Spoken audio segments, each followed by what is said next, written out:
पुनः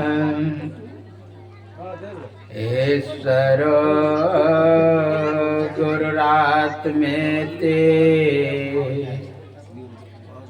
मूर्ति भेद विभागिनी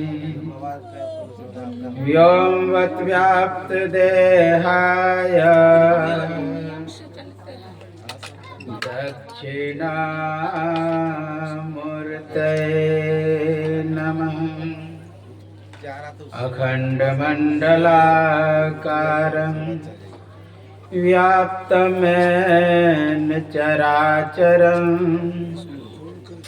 तत्पदं दर्शितं येन तस्मै श्री गुरुवे नमः। तस्मै श्री गुरुवे नमः।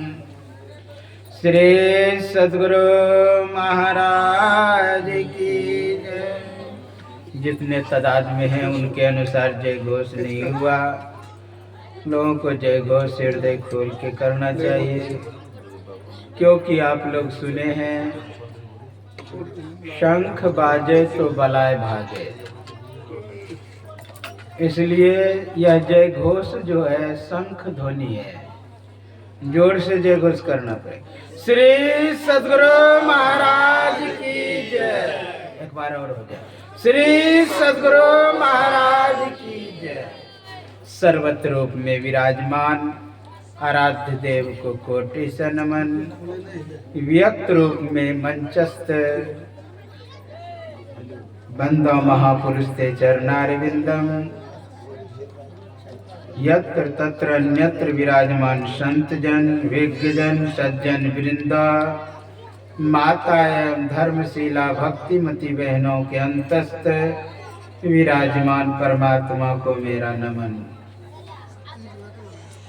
अभी आप लोग यत्र तत्र से संत रविदास की जयंती के शुभ अवसर पर सत्संग में यत्र तत्र से एकत्र हुए हैं। उसमें आप भजन से आनंदित हो रहे थे। शबरी के संबंध में आप माता जी से सुन रहे थे, बहुत ही अच्छे भजन, जो कि सबर जाति में जन्म होने के कारण वह सबरी कहलाए। आप जानते हैं कि पूर्व जन्म में वह राजकुमारी थी। राजकुमारी जब थी उससे भी पूर्व में खिखिरनी थी, लेकिन पूर्व का संतों का जूठन खा करके जो संस्कार बना था, तत्र तम बुद्धि संयोग लभते पूर्व देहकम। भगवान कृष्ण गीता में कहते हैं पूर्व का जो संस्कार होता है वह कर्षण करके अगले जन्म में मिलता है। पूर्व अभ्यासन तेने व हिरियते यवसोपि व। पूर्व में जो जो अभ्यास किए हैं वह संग्रहित हो जाता है। सबरी के अंदर वह संस्कार पूर्व जन्म का संग्रह था, तो उसके अंदर मन में हुआ कि सत्संग में जाना चाहिए। मैली कुचेली कपड़ा पहन करके सत्संग में चली जाए, घूंघट में। एक दिन घूंघट गई उघर, और जब उघड़ जाती है घूंघट तो दूसरे कहते कि आप फलनी है क्या? कहा हाँ मैं फलनी हूँ। मत किसी से कहिए, नहीं मुझे सत्संग में आने नहीं देंगे। राजा साहब सत्संग में नहीं आने देंगे। संयोग से जिसे कहा गया कि किसी से मत कहिए, अब उसके पेट में कड़छी घूमने लगा। मैं किसे कहूँ? दबा के रखे। नकार में होता है आकर्षण। यदि लिखा रहे इधर झांकना मना है तो 90% लोग उधरे देखेंगे। कहा नहीं कहने के लिए जो उसके पेट में कड़छी घूम रहे हैं। एक दिन वो अपने पति देव से कह देते हैं, जानते हैं वो जाती है मैली कुचेली कपड़ा पहन करके सत्संग में। अब पति देव से भी कह दिया किसी से कहिएगा नहीं। अब उसके पेट में कड़छी घूर रहा है, किसके कहूँ? फिर वो तीसरे को कह दिए। चौथे के प्रकार प्रचार हो गया कि ये रानी जाती है सत्संग में। कहा खबरदार तुम जा नहीं सकती सत्संग में। कहा मैं सत्संग के बिना नहीं रह सकती, सत्संग बिना जिया तर से, सत्संग के बिना नहीं रह सकती। कहा कि यहीं पर तुम्हें मंदिर बना देता हूँ, यहीं पर तुम पूजा पाठ करो, संत महात्मा आवे उसका आदर सम्मान करो। सहयोग से सत्संग वहीं पर मंदिर बना दिए, साधु महात्मा आने लगे। एक पहुंचे हुए संत आ गए, कहा सबरी तुम्हें क्या चाहिए? कहा मुझे अगर देना ही चाहते हैं ना तो कुरूप कर दीजिए, मुझे देना ही चाहते धनहीन कर दीजिए, क्योंकि आप जानते हैं दुख में सुमरन सब करे, सुख में करे ना को, जो सुख में सुमरन करे दुख का एक हो। कबीर ने तो यहाँ तक कहा सुख के माथे सिल पर नाम हृदय से जाए, बलिहारी वो दुख की पल पल नाम रटाए। है हिम्मत किसी में कि कह दे 5 मंजिला जो मकान है पत्थर पड़ जाए, 10 बीघा जमीन है उस पर पत्थर पड़ जाए, मेरा जो जमीन है? ऐसा नहीं, यहाँ पर कह रही है हे प्रभु धनहीन कर दीजिए। कबीर कहते हैं सुख के माथे सिल पर यानी पत्थर पड़ जाए सुख पर। ऐसी थी वह सब,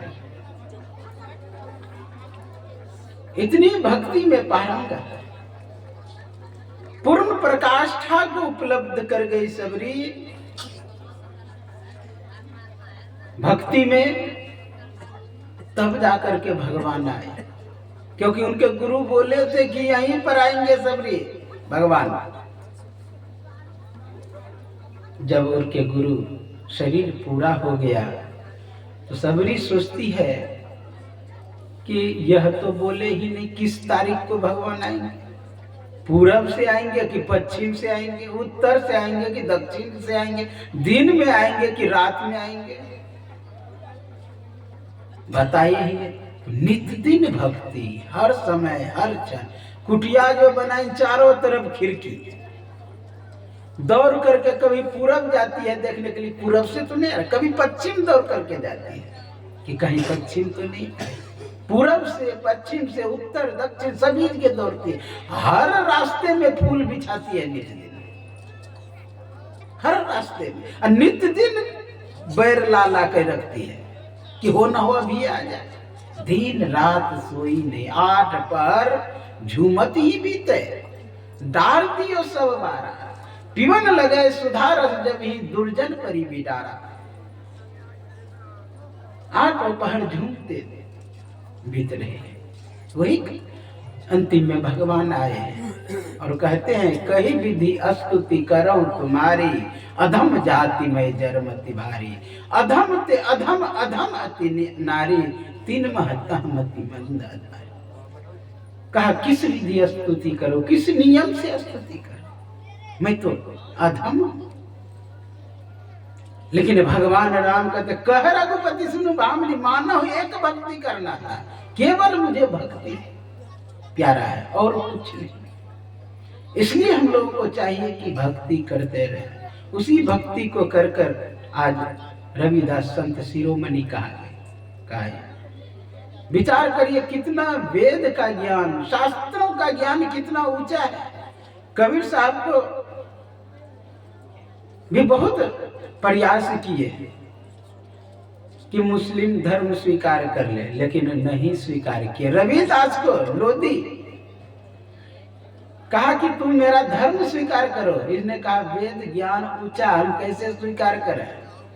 देखिए दोहा लिखा है उन्होंने, वेद ज्ञान ऊंचा, कुरान को झूठा कर दिए। रविदास की वाणी में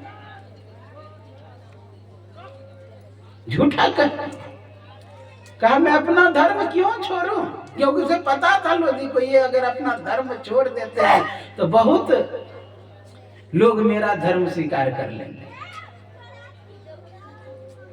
रविदास नहीं स्वीकार किए।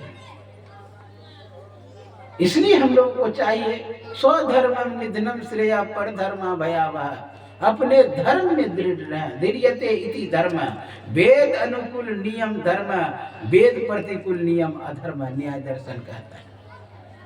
इसलिए अपने धर्म को धारण करें। अगर अपने धर्म में दृढ़ हो जाएंगे तो अपना परम कल्याण हो जाएगा। अपने धर्म जानते हैं भगवान आते हैं किस लिए? यदा यदा ही धर्मस्य ग्लानिर्भवति भारत अभ्युत्थानम धर्मस्य तदात्मानं सृजाम्यहम् परित्राणाय साधूनां विनाशाय च दुष्कृताम् धर्म संस्थापनार्थाय संभवामि युगे युगे। कहा जब जब धर्म की हानि होती है, ह्रास होता है, धर्म से लोग हटते हैं, धर्म को लोग छोड़ते हैं, तभी हम आते हैं। यदा यदा ही धर्मस्य, थोड़ा देर आत्मा को ना माना चलेगा, परमात्मा को ना माना फिर भी चलेगा, लेकिन धर्म से ज्यों ही अलग होंगे दुख छोड़ करके सुख हो ही नहीं सकता है।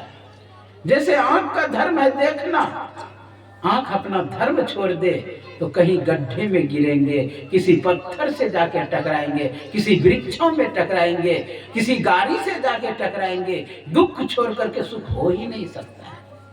कान का धर्म है सुनना, कान अपना धर्म छोड़ दे तो कहेगा आम तो सुनेंगे इमली, कहना मुश्किल है आप क्या सुनेंगे, नहीं भी सुनेंगे, जब कान ही बहरा तो सुनेंगे।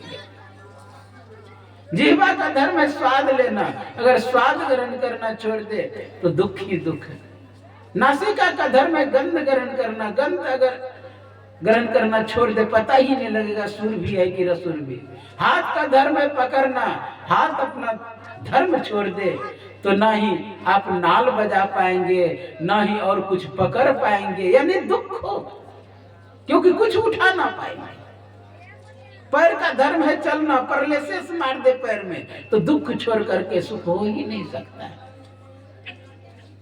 लेकिन आश्चर्य की बात तो तब है, आंख का धर्म है देखना तो मात्र देखता है, कान का धर्म है सुनना तो मात्र सुनता है, जिह्वा का धर्म है स्वाद लेना तो मात्र स्वाद लेता है, नासिका का धर्म है गंध ग्रहण करना तो मात्र गंध ग्रहण करता है। अर्थात आंख का धर्म देखना है तो ना ही वह सुनता है, ना ही सूंघता है, ना ही स्वाद लेता है। कान का धर्म सुनना है तो मात्र सुनता है, वह नहीं देखता है, ना ही सूंघता है, ना ही स्वाद लेता है। अपने धर्म में सब दृढ़ है, लेकिन ऐसा अभागा मनुष्य है कि ये दूसरे के धर्म को देखता है। अगर कहिए कि पत्नी को कि पतिव्रत धर्म का पालन करो तो कहेगा कि पति मेरा खराब है। पति को कहिए कि पत्नी व्रत धर्म पालन करो तो कहेगा मेरा पत्नी खराब है। छोटे भाई को कहिए बड़े भाई के प्रति क्या धर्म है पालन करो तो कहेगा मेरा बड़ा भाई खराब है। अब बड़े भाई को कहिए कि छोटे भाई के प्रति क्या धर्म है, उसे निमक कहेगा मेरा छोटा भाई खराब है। पुत्र को कहिए कि पिता के प्रति क्या धर्म होता है तुम निभाओ तो कहेगा कि मेरा पिताजी खराब है, बड़े भाई को ढेर मानता है। और जब पिता को कहिएगा पुत्र के प्रति क्या धर्म है तो कहेगा नहीं मेरा पुत्र खराब है। यानी दूसरे का धर्म सभी देखने में लगे होंगे, अपना धर्म नहीं देखता है कि मेरा धर्म क्या है। अपने धर्म का अगर पालन करे तो धरती पर स्वर्ग हो जाएगा। इसलिए कहा कि स्वधर्मम निधनम श्रेय पर धर्मा भयावह। अपने धर्म का पालन कर। भगवान राम धरा धाम पे आए, कहेगा कि क्या धर्म का पालन किया उसने? अरे भाई पग पग पर धर्म आपको दिखाई दे देगा। भगवान राम जा रहे हैं वन, जब वन जा रहे हैं तो विचार करिए क्या लक्ष्मण को वनवास हुआ है? नहीं हुआ है। लक्ष्मण आकर के कहते हैं भैया मैं भी जाऊंगा। कहा तुम क्यों जाओगे, तुम्हें वनवास हुआ है? कहा आप क्यों जा रहे हैं? कहा मैं अपने धर्म के पालन के लिए जा रहा हूँ, मेरे पिताजी ने आज्ञा दिया। कहा जब आप अपने धर्म के पालन के लिए जा रहे हैं तो मुझे अपने धर्म से क्यों हटा रहे हैं? क्योंकि बड़े भाई के प्रति छोटे भाई का क्या धर्म है मैं उसे पूरा करने के लिए जा रहा हूँ। मैं अपने धर्म के पालन के लिए जा रहा हूँ, ना कि आपका सेवा करने के लिए। सीता कहती मैं भी जाऊंगा। कहा तुम क्यों जाओगी? कहा आप क्यों जा रहे हैं? कहा अपने धर्म के पालन। कहा मुझे अपने पत्नी व्रत धर्म से क्यों हटा रहे हैं? मुझे क्यों हटा रहे हैं? आप अपने धर्म का पालन करें और दूसरों को धर्म से हटावे, ये कहाँ का इंसाफ है? पग पग पर आपको धर्म मिलेगा। लक्ष्मण को बार बार समझा रहे हैं कि तुम मत जाओ भैया, वहां बहुत कष्ट होता है, दुख होता है, पीड़ा होती है जंगल में। डरा रहे हैं भाई को बहुत सुंदर कहते हैं। राम कहे लक्ष्मण से भाई, वन को जाना छोड़ दे, वन को जाना छोड़ दे भाई, वन को जाना छोड़ दे, वन को जाना